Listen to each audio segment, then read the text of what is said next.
Boa tarde. Vamos então retomar os trabalhos. Um olhar externo sobre o projeto foi uma preocupação que desde o início esteve presente na concepção do mesmo.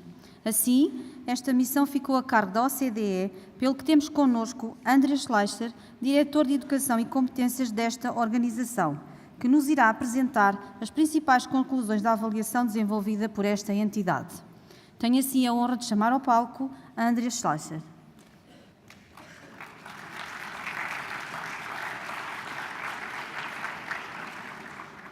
Bom dia. And first of all, my apologies for doing my presentation in English, but I think you have got the translation. And I want to say how privileged I feel to be part of this very, very important process of Portugal really moving into the 21st century with its education system, with its school system, a century where success is really about empowerment, not prescription, but empowerment, giving schools more discretion, a greater role to shape their own future, to shape their own learning environments. I want to say a few words about the bigger picture that we see, the overall strategy of change as we look at it, the questions around the design of the instructional systems, student profile that we have looked at, and also the process of curriculum implementation. I must say, when I talk about this, I talk about it in the backdrop of amazing things that we have seen in schools actually making this happen. This idea of flexibility and autonomy is no longer just an abstract vision. We could really see that lived and happening, and I think that's been really, really impressive. Couple of words on the bigger picture. Overall, we can see that the economy is recovering. I think that is very encouraging. We also see that competitiveness in Portugal's economy is actually picking up at a very impressive rate. Now you can see basically it's getting close to top performers like Germany, way above of what we see in countries like Italy and Spain. And at the same time also unemployment is falling. But there are some vulnerabilities that are remaining. We also see that improving skills is key. Now, if you look at the percentage of the population that have at least attained high school, they're still very limited. And that's a sort of important thought you should always have in the back of your mind. You can create the world's most advanced schooling system today, but there will be lots of people in Portugal that have had not the benefits of this kind of great education. They live in the past of a school system that was of a much lower level of participation and quality, and providing opportunities for them to pick up their skills, to advance their skills is going to be crucially important for Portugal, and not to leave those people behind. We also see that grade repetition is still too high. It's encouraging that Portugal is challenging this now, challenging schools that success is not about holding people back, but helping people advance, making sure that we see the challenges among students early on and giving them support. But when you look at this data, there's still a long way to go. The data that we have still show that there are too many children falling behind, being held back by the system rather than being encouraged to advance. When you look at this across the world, in most countries, that is no longer happening. The question is not about, we've got the wrong students, they should stay 1 year more, but what can we do in the school as teachers, as learners, basically to support students? What is tomorrow going to look like in Portugal? Couple of things that are really important. First of all, diversity in our school systems is increasing. Now, when you see the percentage of foreign-born students in 2000 and 2014, in virtually every country is increasing quite dramatically. And Portugal is still very limited. We're still at the beginning of that curve, but classrooms will be more diverse. And this is, again, a question of autonomy and flexibility, not teaching all students in the same way, but responding to the individual needs of students in a creative, in a flexible way. This brings me also to an issue that at the OECD we have put great importance to, and this is the idea of global competency, equipping young people to see the world through different lenses, to have the capacity to understand that people think differently, learn differently, work differently, to see diversity as the potential of progress, not as it's something that is holding us back, to understand, appreciate different perspectives, to engage in appropriate ways with others. This is a cultural imperative, it's a social imperative, it's an economic imperative. Innovation today is no longer about you having a great idea and then you doing it in your academic silo. No, it's about you being able to connect the dots across the world and thinking about where the next innovation, the next big idea is coming from. So global competence is something that we also look in our PISA context is very important. And what it includes is several dimensions that are really important. First of all, the knowledge of people. Very, very important that people know about global issues, intercultural issues. And I think your initiative to foster citizenship here is very, very important. Understanding that, when you drink a cup of coffee in Lisbon, that it may have implications for other people in other parts of the world who plant the trees, who basically, those kinds of interconnections have become really important for everyone. But it doesn't end with knowledge, it's involving the skills of people, the capacity of young people to reason with information.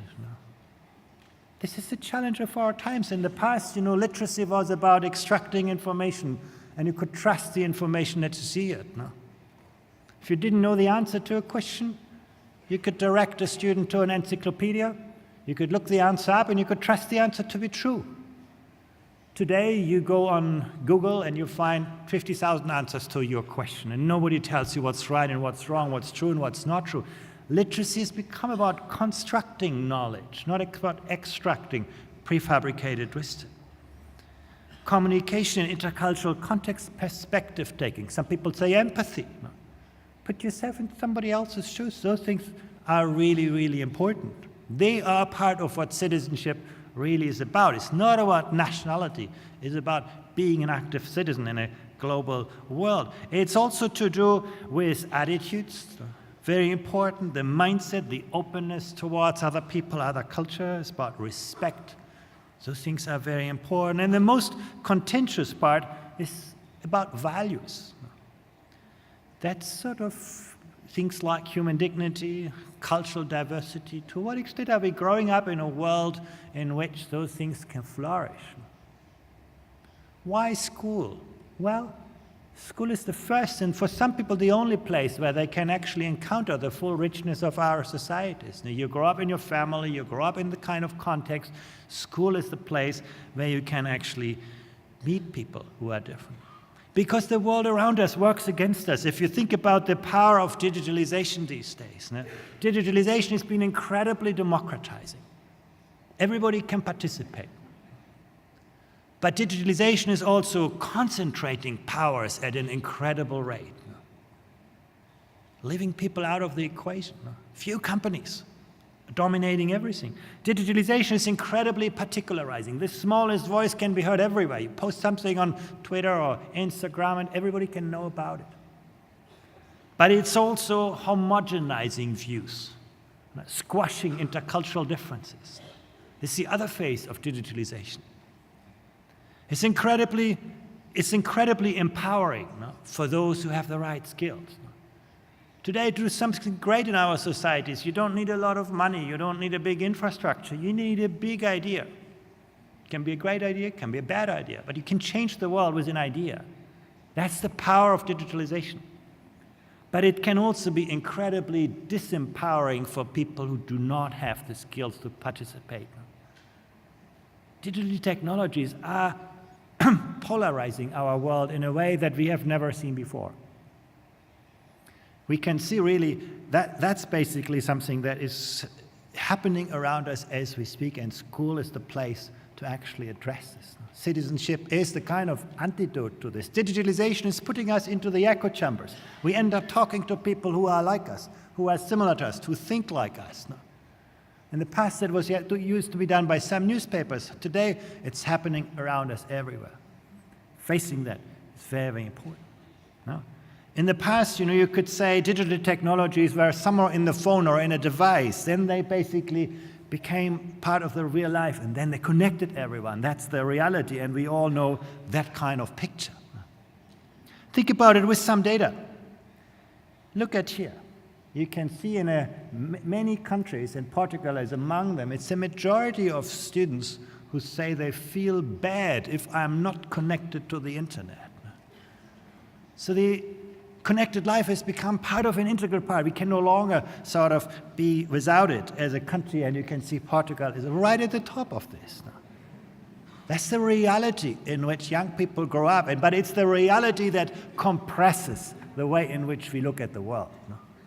On the one hand, you can see digitalization can connect you with anything, anywhere in the world, but the reality is it connects you to people who are like you. So the capacity of school to provide a human dimension is very important. Think about how this has changed. Here are some data for 2012 and for 2015. And you can see in just 3 years, the amount of time that young people spend online out of schooling has increased dramatically. So you can ask the question, what kind of competencies will young people need for the world of tomorrow? And I must say, I've been from the outset very, very impressed of what you are doing with your student profile. This is exactly about the world that we see coming in the future. The world in which the kind of things that are easy to teach and easy to test have also become easy to digitize, to automate, to outsource. Memorization actually no longer helps people to solve the kind of problem that the modern world actually expects from people. Very, very big changes. So what have we seen from the perspective of the OECD? Sorry, went too fast. It has to do with knowledge. Clearly, knowledge is always important.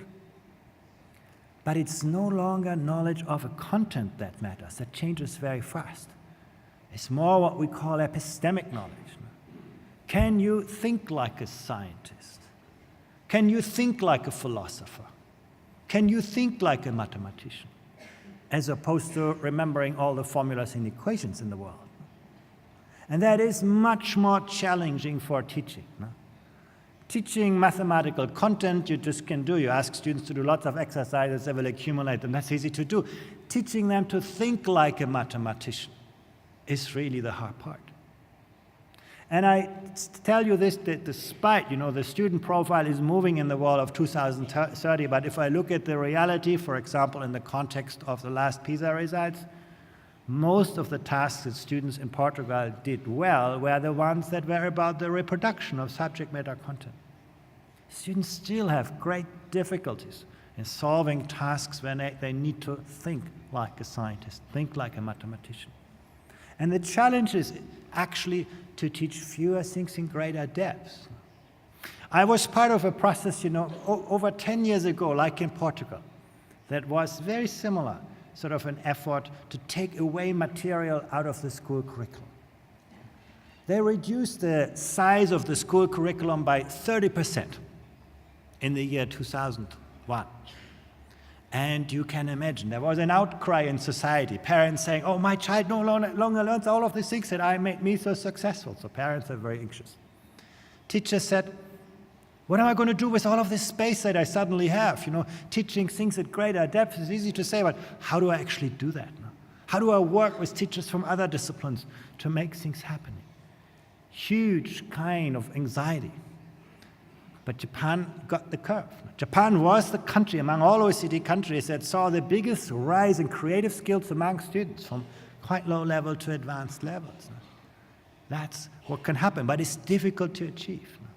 But that's the key today. In the knowledge society, it's epistemic understanding, not accumulation of content knowledge.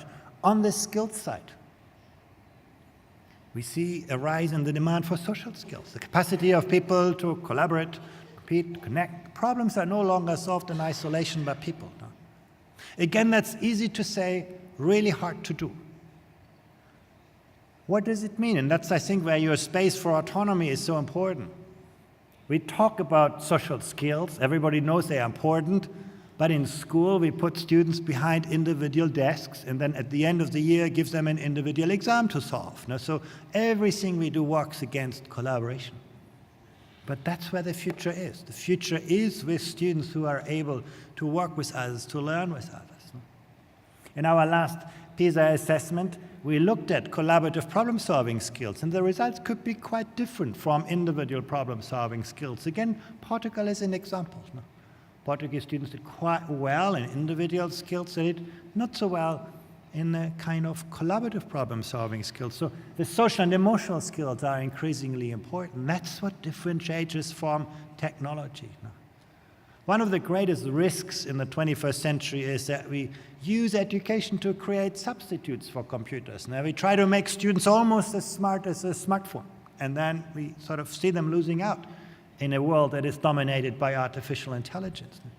How do we strengthen the human qualities that make us different, that make us that way we can use technology as an empowering tool? That's the challenge for teachers. And I know none of this is easy. All of those things are incredibly difficult. That's why, autonomy and flexibility are very demanding concepts, any form of empowerment. And I come back to attitudes and values. Very, very important. Today, the key to success is not to know a lot of things, but to have that kind of inner compass and the navigation tools to find your own way in the world. And when I compare that with the principles of the student profiles, they're actually very similar to what we see in the world as a change of direction. You can find all of the dimensions reflected in this. There are also other forms that I found really, really impressive when we looked at Portugal in detail. The National Program for Promoting School Success, obviously. Strategy for Citizenship. I call it global competency because I think the competency aspect is really, really essential here. The essential core curriculum. Having the courage to teach fewer things at greater depth. The biggest challenge for everyone. I come back to this in a moment. Investment in the early years. When I talk about social and emotional skills, often we treat them as personality traits. We think, oh, that's someone's character or someone's personality, because we believe we cannot change those things. And it's true, in later ages, these things are very difficult to change. But in the early years, we have a huge opportunity to develop this. And of course, that comes back to, your efforts to provide in-service training. Waiting for a new spaceship that brings you a new generation of teachers, you can wait for a long time. You have to basically use the teachers that are in the classrooms today and invest in those people. And other countries actually, when you look at this, it sounds very ambitious. Well, other countries do actually a lot more than this. In Singapore, every teacher has 100 hours of continued professional development every year. Professional learning communities are in every school. Basically, teachers spend a lot of their time basically engaging, working with other people, framing problems together, observing each other's classrooms. That's the reality of the classroom, very, very important. The inclusion law. That's the biggest challenge that is ahead of all of us. Societal forces are becoming more and more centrifugal. They pull societies apart. Education is about the only thing, but if we do not get those things done early in the years of people, it becomes harder and harder. At the OECD, we always talk about, lifelong, life-wide learning. That's a great idea. But the reality is, it's true for Portugal, it's true for every country. Lifelong learning continues to amplify early skill differences, not moderate them. The people who go to lifelong learning opportunities in Portugal are often the people who need it least, the people already well educated. The people who need it most often don't want to go back to this, or employers say we're not going to invest in those people. So be very, very careful. If we don't lay the foundation, it's going to be very, very hard to fix. Changes in assessments. Focusing from knowing where the problems are to finding ways to change things. Very, very important. Technological skills in Code 2030. Libraries. making knowledge accessible. Those are really important facets of basically a new school system. Now, our visits, we visited the pilot schools, and I want to talk a little bit about what we saw. Let me start with some strengths. The most impressive thing that we saw is actually that the debate was very much framed around the learner, the student at the center. Often educational debates are, dominated by philosophies, ideologies, ideas, and so on. But we saw actually there was a very clear theory of action. People know why they were doing what they were doing. People in the front line in the school. The student profile, broadening the outcomes and at the same time improving the depths, going into better, giving people more ownership over how they learn, when they learn, what they learn, where they learn. Openness for reflections. Learning. Students will not become lifelong learners if they do not see their teachers to become lifelong learners. Schools will not learn if they don't see that the Ministry of Education is learning as well from those experiences, and we could really see that happening. We also could see that the work is quite closely related to what Portugal established some years ago in terms of a national skills strategy. We could also see, and this is something I want to highlight more, the growing emphasis on inclusion. Again, I said it's the biggest challenges, and some people say there's nothing you can do about it. Poverty will always be destiny. But I encourage you to look at this chart, which is from our PISA assessment, where I order student performance by decile of social background. I start with the Dominican Republic. The red square are the students from the most disadvantaged home backgrounds. The green triangle are the students from the 10% wealthiest backgrounds. And you can see a huge performance gap between students from wealthy and poor backgrounds. Some people look at this and they say, well, we told you, poverty is destiny.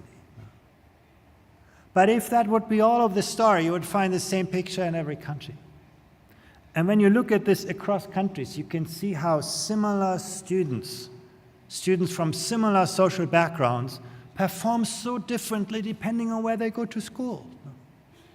Look at here. 2 weeks ago, I was in Vietnam. The 10% most disadvantaged students in Vietnam get a quality of education that compares with the European average and the Portuguese average. Actually, they get an education that is better than the education of the 10% wealthiest students in some countries of South America. How can they do that? The answer is they take inclusion very, very serious. They do everything to attract the most talented teachers to the most challenging classrooms. They do everything to get the most experienced school leaders into the most difficult schools.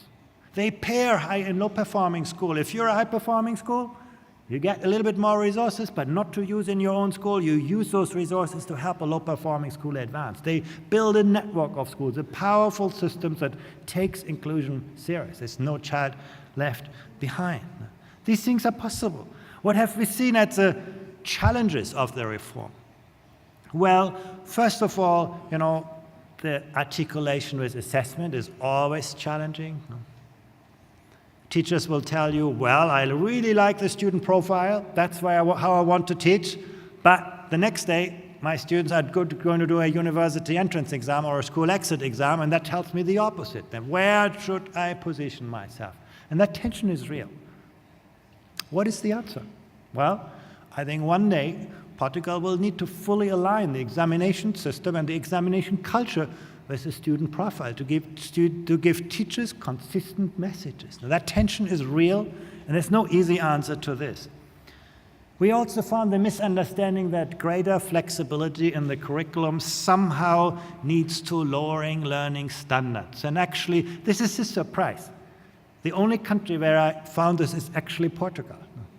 Most countries would think, well, if I teach fewer things in a more demanding, flexible way, actually, I put much greater challenges to students now. In Portugal, there seems to be a perception, well, if schools can decide more, then somehow the quality must decline. I found that really not intuitive. Basically, believing that a government that teaches every student in the country in exactly the same way today and tomorrow will do a better job in capitalizing on the potential of learners than schools who have the responsibility to actually cater for the different learning needs of every student. Because autonomy is not about, I do what I like to do. Autonomy is I do what I know is right to do for this student in this classroom today and tomorrow. This is a much more demanding environment, but one that will actually raise learning outcomes. And that's what you can see anywhere around the world. So that's the misunderstanding. The other dimensions we have seen in other countries too. The tension between a curriculum and the exam. Many countries struggle with this now. We often sacrifice validity gains for efficiency gains in education. That's a pity, but that's happening. The conflict with the dominant model of high centralization, very important. Portugal has a culture, a tradition of a highly centralized education systems, and giving greater room for discretion is a challenging aspect for schools.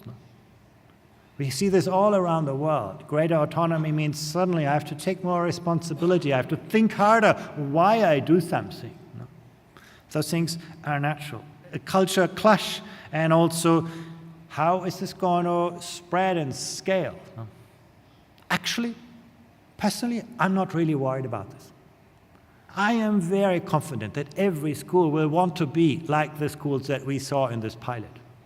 I'm pretty sure of this. Now, this is something, once you give people room for entrepreneurship, room for creativity, your students don't want to go back. They're the first to say, why should I go back to an old system? They are the promoters of this. The teachers. Suddenly they see I'm recognized as a true professional. I'm not a factory worker who just, conveys prefabricated wisdom. I'm actually, a designer of innovative learning environments. Great. I am pretty confident that schools are going to pick this up, but I think that's going to be putting the good ideas to scale. The challenge is in building capacity for this, ensuring that there's a capacity. So what's our advice on this? It's really important to collect good knowledge about the impact of the pilots, to really understand, the way in which the ideas have been absorbed. It's going to be very important to build capacity for this. The pilot schools are easy because they probably volunteered to become pilot schools because they did have great capacity. The schools that struggle, you need to do more to give them, to enable them. I think it's going to be very important to have a debate on the entrance exams to university. That's, in my view, the biggest bottleneck that holds the system back to really have the student profile flourishing. Parents will always pay attention to the university exam. That's clear. So base is something to deal with. And also always deal with unexpected and expected consequences of this. So these are some recommendations. Now, what can we say about curriculum design? Let me say a few words about this. The biggest challenge everywhere in the world is curriculum overload. Knowledge is basically increasing exponentially every day. And it's filled with so many different facets. Every day there comes something new. And the temptation for us is, every day we teach something new. Today it's, digital literacy. Tomorrow it's environmental literacy. Then comes financial literacy. Every day we have packed something on top of the system because nobody had the courage to take something away. So everything was added. And those facets of knowledge are always linked to people. Knowledge never exists in isolation. We learn always through people, with people. And the curriculum, the world of schooling is such a tiny box compared with this. And our inclination is, because all the social pressures are there, is to put everything into this little box. And when you start to do that, this is what happens. The rich facets of our world become very shallow shadows of themselves. Science, I'm a scientist. This is an amazing subject. You experiment, you try out things, you observe things, you learn things, you understand how the world works. Science in school is for many young people a boring school subject where formulas are written on a board and so on. And this is happening to many school subjects. When we see young people dropping out of school, it's not because they can't afford to be in school. It's because they can no longer see that what they learn in school relates to their real life, to their future, and so on. So This is something that has been really threatening, and our response to this is to just, put more and more and more and more things into this little box. And I think this is something that we really need to come to grips with. And our view at the OECD is that the student profile is an appropriate and effective response to this, basically ensuring that students will catch up with this. And this brings me to the question, can we do more with less? And I want to show you a chart that I think is really important. Those people who believe it's just about, more time invested in math and science and whatever, should look at this chart. On the vertical axis, you see the PISA learning outcomes. And on the horizontal axis, you see the total investment in learning time. Now, and look how the world looks. It goes downwards. The more countries teach science, the worse they come out in PISA. And you ask yourself, how can this possibly be? How can it be that, learning time is something bad? Actually, if I would have studied it within a country, you would have seen the opposite. Within a country, within Portugal, 1 hour more science learning gets me better science outcomes. But across countries, it looks like this. Well, it's actually not so difficult to understand. The truth is that the quality of learning outcomes is always the product of the quantity of time and the quality of instruction. You can see that really nicely on this chart. In blue, you can see the volume of learning time in school. In yellow, the learning time out of school. And you can see actually Portugal students don't learn they have a lot of time studying in school. But there are some countries more. You can look here on the right side, the United Arab Emirates. 60 hours do students spend learning. And then you go to the left side, in Finland, it's only a little more than half than that. Huge differences in the quantity of learning time. But the key is the black dot. The black dot shows you how much students actually learn in an hour. And you can see in Finland, they spend little time and learn a lot in that time. And in the United Arab Emirates, they spend a lot of time in school learning, and they learn very little. It's not the volume of time, it's the quality of the instructional environment. The most advanced education system really use the time of the students as the most precious good. And they try to broaden the curriculum to look at the world from different lenses and perspectives. That's really, I think, the key. So volume of time is far less important. What have we seen as the strengths? What we really liked is the inclusive process, so the development of the profiles and also the instructional models.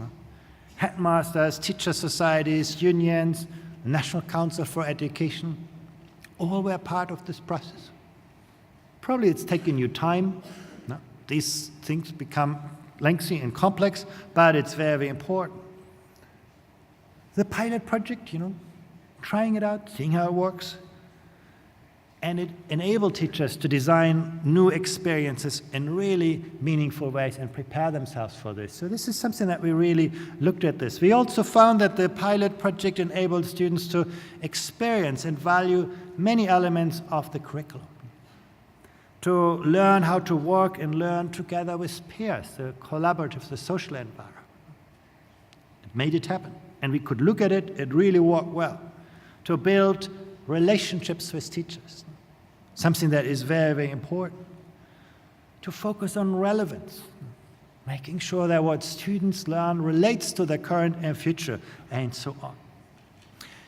How does this relate to the features of a strong curriculum from an international perspective? At the heart of it is always what we call student agency, ownership. That's something that is a really important part. Once in a PISA test, we ask students, what do you think makes you successful in mathematics? And we found that the majority of Portuguese students said, oh, that's very clear, it's about talent. If I'm not born as a genius in mathematics, I'm going to study something else. If you ask the very same question to a student in Singapore or China, 9 out of 10 students told us, if I study really, really hard, I know my teacher helps me, and I'm going to be successful. They see the success in themselves. They have the ownership of success. Very important. Student agency, the capacity to believe that we're not, objects of the school, but subjects who can change things. Rigor, very important. This is about cognitive demand, making sure that the learning experiences are really challenging to students every day and at the same time inclusive. Focus. Teaching, focusing on conceptual understanding as opposed to the accumulation of subject matter content. And again, I have said it already once, I say it twice because in my view that's the biggest challenge for Portugal. The learning system is still kind of a mile wide and very thin in terms of this. So a lot of content that students learn, but the level of conceptual understanding is still very limited. Coherence, alignment, transferability. The world is changing. I don't know what we need to know tomorrow, but if students can actually have the inert capacity to extrapolate from what they know and use and apply their knowledge in novel situations, they're going to be great. If we talk about student agency, we need to talk about teacher agency. Do I have the capacity and the belief that I can change things? Authenticity, flexibility, engagement, those are important kind of dimensions. So what have we seen as challenges? Again, the tension between, teaching for the world of tomorrow and teaching for the exam of yesterday. That tension is also here very real. The technical complexity, structure of school time, finding space for interdisciplinary work, getting the history teacher working together with the sports teacher and the math teacher. But we know that's the future of learning. The only way how you're not learning a foreign language is by having, the French teacher teaching you one lesson in secondary school on Monday and another on Thursday. Now, the brain does not absorb languages in this way. If your sports teacher will teach you French or Chinese, you're going to pick up languages much better. But these realities, this knowledge that we today have, is very hard to implement in the kind of rigid time frames and schedules of schools. Now, you might think you are at the frontier with the flexible curriculum. I think it's a great progress that Portugal is making. But, other countries are way ahead of this already. You have some countries that have made the whole of the curriculum flexible. The school has to figure out, what do we teach on Monday? How do we teach different students? How do we design learning environments? Nobody tells them how big the class should be. It's the job of the schools to think, I have so many teachers, so many students, how do I use my resources? How do I design the curriculum? So what Portugal is trying to do is actually quite common. Here's another way of looking at this. Coming from the PISA test, we actually looked at the correlation between the responsibilities for school governance and learning outcomes. And the red bar is about curriculum. And you can really see where schools had responsibility and ownership over the content of instruction. You can see outcomes are better. But the second column is equally important. This is not about the school principal, just writing a new curriculum. It's about distributed leadership. The school principal working with teachers collectively to design the environment. You can see the teacher factor is also very important. In contrast, we see the opposite kind of at the national factor, the prescriptive factor. I should say, by the way, in explaining this chart, this is a zero kind of sum calculation. It's not that we can say, so whatever happens at the national level is negative. It's basically just saying that the impact at the school and teacher level is so much more important. This is the ownership dimension, creating space, creating this. So what are our recommendations? What's our advice? It's important to listen carefully to teachers as they implement it. It's going to be important to identify schools that can set great examples for others. You know what the biggest price for the lack of autonomy often is? Isolation. Schools do not naturally know what's happening in neighboring schools. Teachers do not naturally know what's happening in the neighboring classrooms. That will require an active process of moderation. As we see it in many high-performing countries, they put more emphasis on creating a sort of room for professional autonomy in a collaborative culture. What did we see about curriculum implementation? And I just go through this very briefly. And I want to start with something that is about how satisfied students are with their lives. This is not about, PISA scores and math and science. It's about basically asking students, how happy they are with their lives. And you can say Portuguese students are not so unhappy with their lives, but they're also not that happy with their lives. No. What drives that? Well, you can see some things are positive. For example, we see that students who talk or meet with friends after school, the social environment is very important. Physical activity is very important for well-being. Teacher support, no. Very, very important dimension, parental support. And we see actually the things that work against well-being is anxiety with schoolwork, and also extreme internet use. The students are basically spending too much time online. So those things actually vary across countries. And when you look at Portugal here in this sense, you can see that kind of school anxiety is very, very high. And you ask yourself, how can this be in a country like Portugal? The school system is not actually that demanding. Why does it make students so anxious? More anxious than students in other countries.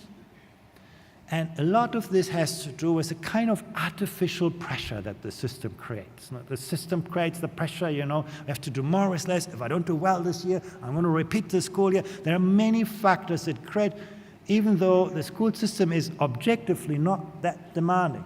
The curricular expectations are pretty much in line with other countries. The school system is at least perceived by students to be quite oppressive. And a big part of this is also teacher support. And that's something that, now I can't move my slides.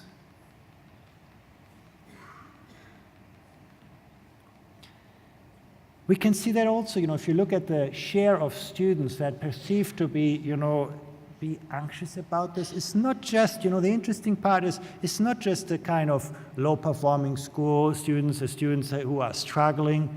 It's also many high-performing students who actually feel that, have that perception of anxiety. And to work on this really has to do with teacher support. We can see really where students perceive that their teacher graded them harder, unfairness from teachers, and also teachers not appreciating students' knowledge and understanding. Those things are ones that drive up anxiety, whereas factors like teacher adapting lessons to my class's needs, that's the flexible curriculums to the eyes of students. They are factors that actually reduce student anxiety. Or the teacher provides individual help when a student has difficulties understanding a topic. Where students have that perception, that's actually reducing anxiety. So these are the factors. I'm coming to the end of my time, so I'm going to just to the end. The strengths that we see in curriculum implementation is the voluntary nature of this, really creating ownership, understanding, capacity in the teaching force. We have seen great level of enthusiasm. Teachers, school leaders basically wanted to make this work, flourishing as professionals, being respected as professionals, as opposed to, workers in a kind of factory. Legitimizing and endorsing good practice. Suddenly, sort of doing something differently is no longer doing something wrong, but doing something differently. That's, I think, the challenges that we saw is the cultural shift for school leaders and teachers from preparing for the exam towards actually teaching for what is important. The networking, again, the professional changes, those things are really, really big challenges. Take them serious. Building professional autonomy and a collaborative culture is not something that will be done overnight. That will require huge investment of time and resources to provide teachers with the level of support that they really need to make this happen. And I'm going to skip this as well.